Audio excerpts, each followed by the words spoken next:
never slow up, no I don't take shit. I got no love for the fakeness. If you wanna play tough and wanna hate this, I'll always show up.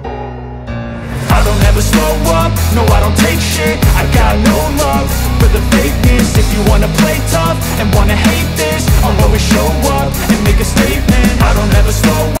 Assalamualaikum warahmatullahi wabarakatuh. Masih bersama saya Sukma Laili. Hari ini saya akan menjelaskan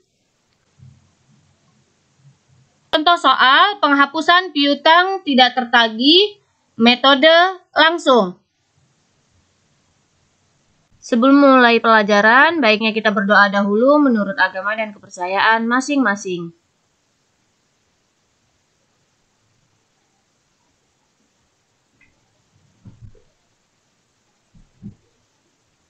Baiklah, penghapusan piutang adalah suatu kerugian yang timbul akibat adanya piutang yang tak tertagih oleh perusahaan. Sedangkan metode penghapusan piutang tidak tertagih ada dua metode, yaitu metode langsung dan metode tidak langsung atau metode cadangan.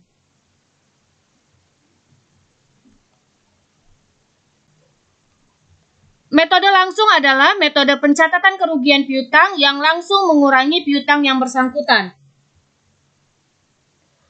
Sedangkan metode tidak langsung atau metode cadangan adalah metode pencatatan kerugian piutang tak tertagih dan secara tidak langsung mengurangi piutang yang bersangkutan.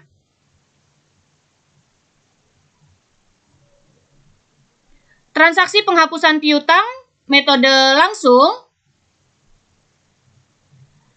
yaitu yang pertama, setiap penghapusan piutang akan dijurnal beban kerugian piutang di debit dan piutang dagang di sebelah kredit. Lalu apabila ada pernyataan kesanggupan debitur untuk membayar atas piutang yang dihapuskan, maka jurnalnya piutang dagang di debit dan beban kerugian piutang di sebelah kredit. Lalu yang ketiga, waktu menerima pembayaran dari debitur, kas di debit dan piutang dagang di sebelah kredit. Dan yang terakhir, transaksi terakhir apabila menggunakan metode langsung, jika debitur yang dihapuskan datang dan langsung membayar, maka di jurnal, kas di debit dan beban kerugian piutang di sebelah kredit. Untuk lebih jelasnya, kita akan masuk ke dalam contoh soal cara membuat penghapusan piutang apabila menggunakan metode langsung.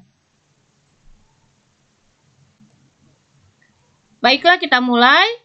Untuk contoh soal, di sini ada neraca awal dari PT Maju Jaya berhubungan dengan piutang 1 Januari tahun 2022, yaitu daftar saldo piutang terdiri dari 4 nama debitur, yaitu Toko Jaya Abadi, Toko Mega Surya, Toko Nusantara, dan Toko Sejahtera.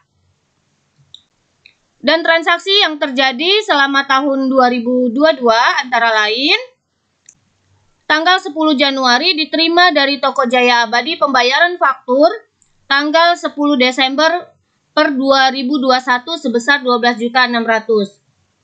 Begitu juga transaksi tanggal 20 Januari, lalu ada 21 Januari, 20 Juli, 12 September, sampai dengan 10 Oktober. Dari semua transaksi ini, kita akan catat untuk kali ini kita menggunakan metode langsung. Jadi, mencatat transaksi-transaksi menggunakan metode langsung.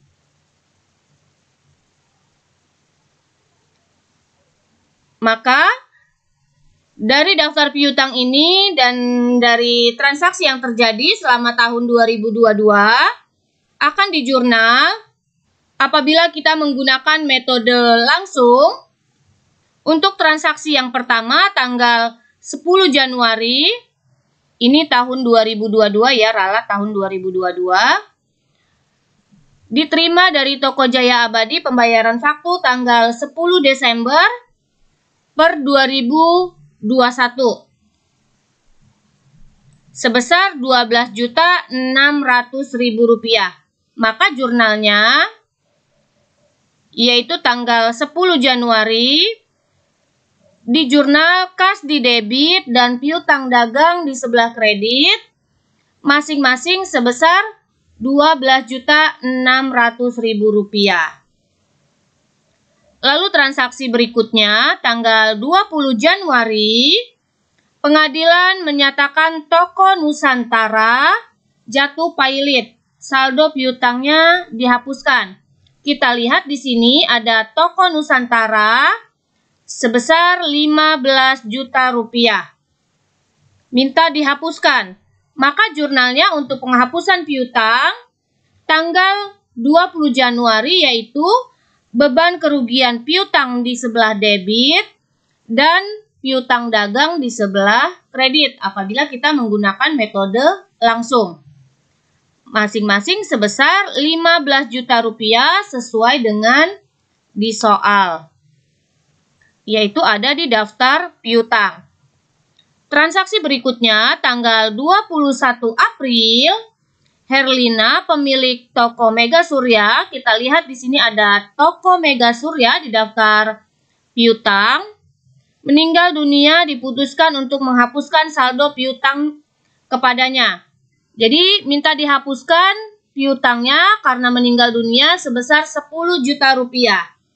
Dari transaksi ini apabila kita mencatat menggunakan metode langsung, akan di jurnal beban kerugian piutang di sebelah debit dan piutang dagang di sebelah kredit.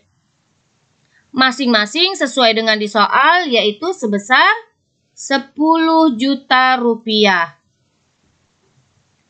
Kita lanjut, transaksi berikutnya tanggal 20 Juli diterima dari toko Jaya Abadi Rp2 juta pelunasan utangnya.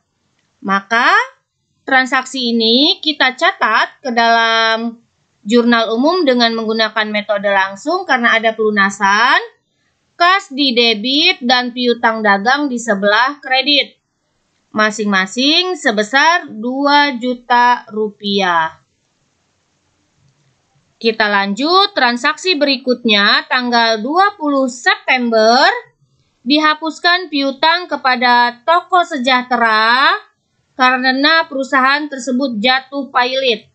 Kita lihat Toko Sejahtera, di sini ada Toko Sejahtera, piutang sebesar Rp5 juta, minta dihapuskan karena pailit. Maka jurnalnya untuk tanggal 12 September, yaitu beban kerugian piutang di sebelah debit dan piutang dagang di sebelah kredit.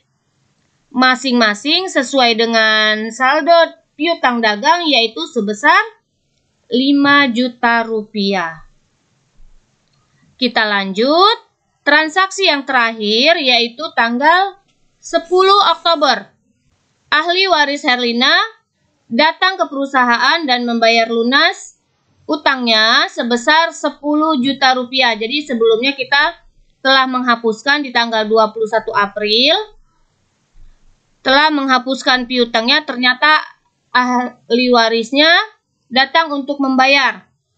Maka apabila kita menggunakan metode langsung, akan di jurnal kas di debit dan kerugian piutang, kas di debit dan beban kerugian piutang di sebelah kredit.